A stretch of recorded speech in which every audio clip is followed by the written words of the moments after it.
எங்களுடைய தாத்தா ரெட்டமலை சீனிவாசரார் அவர்களுடைய பிறந்த நாளை இனிவரும் காலங்களில் பறையர் எழுச்சி நாள், பறையர் என்ற சொல்லும் ஆதி தமிழர் என்று சொல்லும் வெவ்வேறு அல்ல. ஆதி திராவிடர் என்று அழைப்பதை நாங்கள் இழிவாக கருதுகிறோம். எங்களுடைய தாத்தாவே இதை தொல் தமிழர் ஆதி தமிழர் என்றுதான் நம்மளை அழைக்க வேண்டும் என்றார். பாவலரேறு பெருஞ்சித்திரனார் அவர்கள் அரிஜன் என்பது காந்தியின் புரட்டு, தாழ்த்தப்பட்டவன் என்பது தலித் என்பதெல்லாம் தன்மான இழப்பு என்கிறார். ஆதி தமிழன் ஆதி தமிழன் என்பதே அதுதான் சரியான அடையாளம், அதுதான் பெருமைக்குரியது என்று எங்களுக்கு பாடி தந்திருக்கிறார். அந்த வழியில் இனிவரும் காலங்களில் எங்களுடைய தாத்தா ரெட்டமலை சீனிவாசனார் அவர்களுடைய பிறந்த நாளை பறையர் ஆதி தமிழ்குடிகளினுடைய எழுச்சி நாளாக அரசு அறிவித்து போற்ற வேண்டும். இல்லை என்றால் தமிழ் பேரினத்தின் பிள்ளைகள் நாங்கள் தொடர்ந்து தமிழர் எழுச்சி நாளாக பறையர் எழுச்சி நாளாக தொடர்ந்து கொண்டாடி வருவோம். இதிலே முதன்மையான 3 கோரிக்கைகளை முன்வைத்து ஒரு பெரும் கையெழுத்து இயக்கத்தை இந்த நாளில் தொடங்கி இருக்கிறது. அதில் எங்களுடைய அண்ணன் புரட்சி தமிழகம் பறையர் பேரவையினுடைய தலைவர் என் அன்பிற்குரிய அண்ணன் ஏர்போர்ட் மூர்த்தி அவர்கள் இதை தொடங்குகிறார்கள். இந்த உணர்வோடு ஒத்து நிற்கிற எங்கள் உயிர் அண்ணன் பூவை ஜெகன்மூர்த்தியார் அவர்கள், என்னுடைய அண்ணன் ஆதித்தமிழர் விடுதலை கட்சியினுடைய பொதுச் செயலாளர் வினோத் அவர்கள்,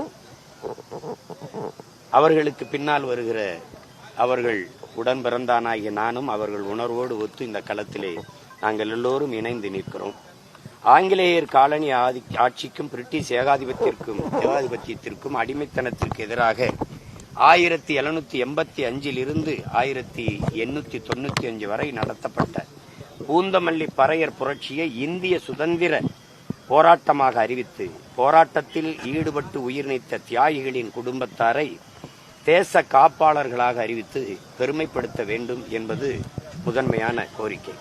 இரண்டாவது, இந்திய அரசு நடத்தவிருக்கிற சாதிவாரி கணக்கெடுப்பில் தேவேந்திர குல வேளாளர் 7 சாதிகள், அதாவது குடும்பர், வாதிரியார், இதெல்லாம் அதுபோல அருந்ததியர் 7 சாதிகள் நீங்களாக எஸ்சி பட்டியலில் பறையரோடு தொடர்புடைய சாதிகளை தொகுத்து ஆதி திராவிடர் என்கிற பெயரில் அடைபட்டு கிடக்கும் இந்த இன அடையாள சொல்லாடலை அரசாணை மூலம் நீக்கி அனைவரையும் பறையர் என்ற ஒற்றை சொல்லில் அதை கணக்கிட வேண்டும் என்பது இரண்டாவது கோரிக்கை.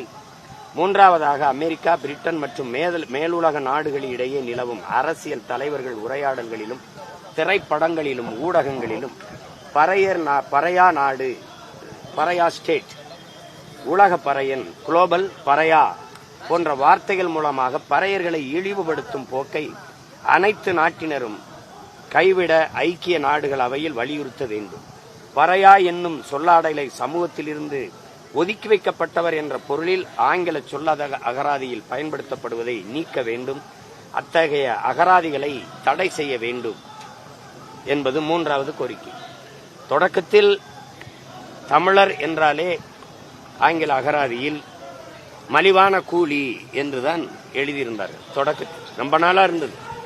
எங்கள் உயிர் தலைவன் மேதகு பிரபாகரன் அவர்கள் வந்து போராடத் தொடங்கியது ஒரு தமிழர் என்றால் டைகர், புலி என்று மொழிபெயர்த்திருந்தார். அது மாதிரி நாங்கள் எல்லாம் இணைந்து இனி இந்த பறையா என்றால் ஏதோ இழி சொல் போல கருதுவதை, இதைத்தான் எங்கள் தாத்தா எங்களுக்கு கற்பித்தார். எந்த சொல் உன் மீது இழி சொல் என்று சுமத்தப்படுகிறதோ அதை எழுச்சி சொல்லாக மாற்றாதவரை உனக்கு விடுதலை இல்லைடாங்கிறது.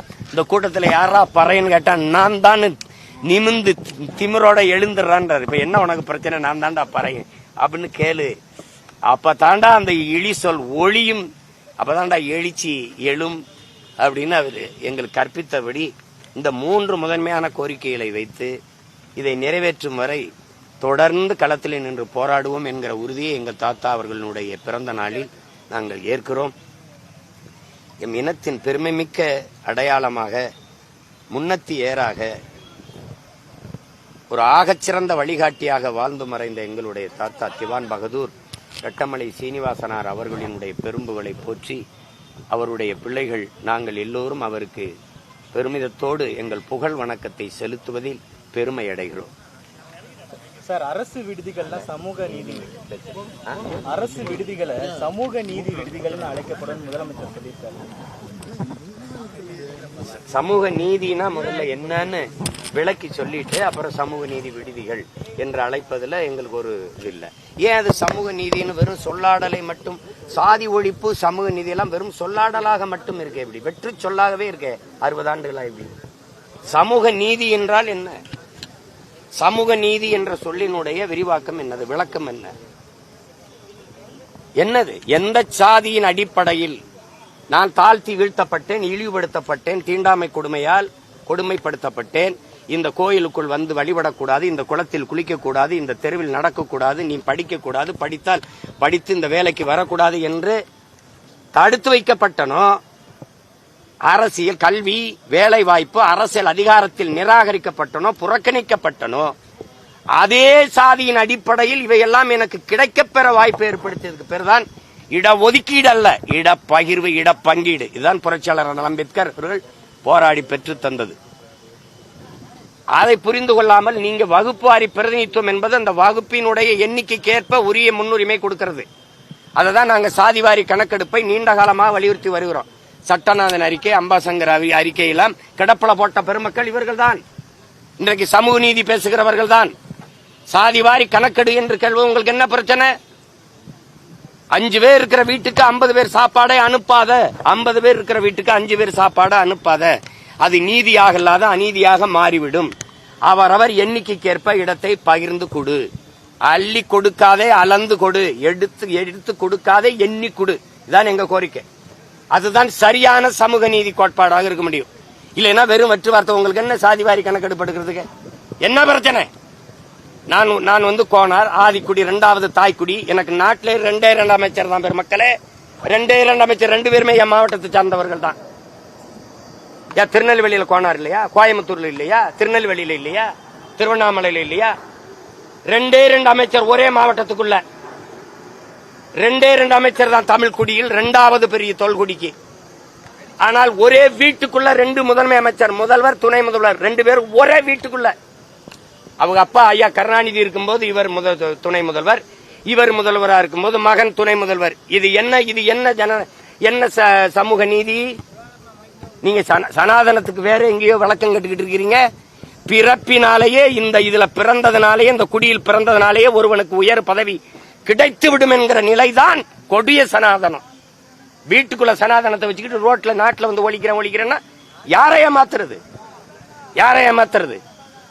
அதெல்லாம் எங்க தாத்தன் பாட்டன், எங்க அப்பன் பெரியப்பன் காலத்துல போயிடுச்சு. இது பிரபாகரன் பிள்ளைகளின் காலம், ரட்டமலை சீனிவாசனின், அயோத்தியாச பண்டிதர் MC ராஜா போன்ற பெருமக்களின் பேரனும் பெத்தியும் கிளர்ந்தெழுகிற காலம் இது. உள்ளங்கையில உலகத்தை வச்சு பாத்துக்கிட்டு இருக்கேன். எந்தெந்த நாட்டுல என்னென்ன அரசியல், எங்கெங்க எப்படி நிர்வாகம் நடக்குது, எங்க தாழ்த்தப்பட்ட, எங்க வீழ்த்தப்பட்ட, எந்த இடத்துல பிழை நிகழ்ந்திருக்குன்னு வரலாற்று வழியில் நடந்து வந்து நிமிர துடிக்கிறோம். நாங்க இந்த விளையாட்டுலாம் வச்சுக்கூடாது. சும்மா சமூக நீதி. இந்த நாட்டுல எண்ணற்ற பெரியவர்கள், எங்க தாத்தா விட கல்வியாளர் இருக்கானடா இந்த நாட்டுல. அவன் பேர் ஏன் ஒரு கல்விக்கூடத்துக்கு ஒரு இதுக்கு இருக்கா, ஒரு கல்லூரிக்கு இருக்கா? எதுக்கு ஏன் இல்ல? எல்லாத்துக்கும் கருணாநிதி பேரு. செம்மொழி பூங்கா, செம்மொழி ஐயா கருணாநிதி அவர்கள் பூங்கா எடுத்தவன, செம்மொழி பூங்காவுக்கு எடுத்த மாதிரி என்னது? அவர் பேரை விட்டா வேற பேரு நிறுவுகிறீர்கள். பெரியாரை தந்தை என்று சொல்லும் போதும், தமிழர் தலைவர் என்று சொல்லும் போதும் தலையாட்டிக் கொண்டிருந்த தமிழ் சமூகம் இன்னைக்கு ஐயா கருணாநிதி அவர்களை தமிழர் கடவுள், தமிழ் கடவுள் என்று சொல்லும் போதும் தலையாட்டிக் கொண்டிருக்குது. இது மாதிரி ஒரு கேவலம். 5 முறை எங்களை ஆண்டவர், அதனால் அவர் தான் எங்களுக்கு ஆண்டவர் என்று சொல்வதை சகித்துக் கொண்டிருக்கிற மானங்கட்ட கூட்டமா மாறிக்கொண்டிருக்குது. அன்னைக்கே தலையாட்டாம நிமிந்து யார் யா தந்தை, யார் யா தலைவர்னு கேட்டிருந்தா இவன் பேசிருப்பாங்களா? அன்னைக்கு கொடுமை. அதனால புறக்கணிக்கப்பட்ட வரலாற்றில் புறக்கணிக்கப்பட்ட இனத்தின் மக்கள் ஒரு நாள் தங்களுக்கான வரலாறை தாங்களே எழுதுவார்கள் என்று அறிவாசான அம்பேத்கர் எங்களுக்கு கற்பித்திருக்கிறார். அந்த வரலாற்றை நாங்கள் திருப்பி மீண்டு எழுதுகிற காலத்தை உருவாக்கி கொண்டிருக்கிறோம். இனி எங்கள் அடையாளங்களை எவரும் மறைச்சு மூடிட்டு அப்படிலாம் எளிதில் கடந்து போயிட முடியாது. நீ இந்த சிலைய ஒரு வெங்கல சிலையா வச்சிருக்கியா, பிராஸ்ல செஞ்சு தள்ளி விட்டா விழுந்துரும் பொழுது, வாங்கி தள்ளினா உடஞ்சிரும் பொழுது, கனத்த மாலை போட்டா கழுத்தோட கீழே விழுந்துரும் பொழுது. ஏன் உங்க சிலையெல்லாம் அப்படிதான் வைக்கிறீங்களா? உங்க சிலையெல்லாம் உலக புகழ்பெற்ற கடற்கரைய 2வது பெரிய கடற்கரை ஆஸ்திரேலியா 1, 2 உங்களுக்கு எப்படி கல்லறையா மாறிச்சு?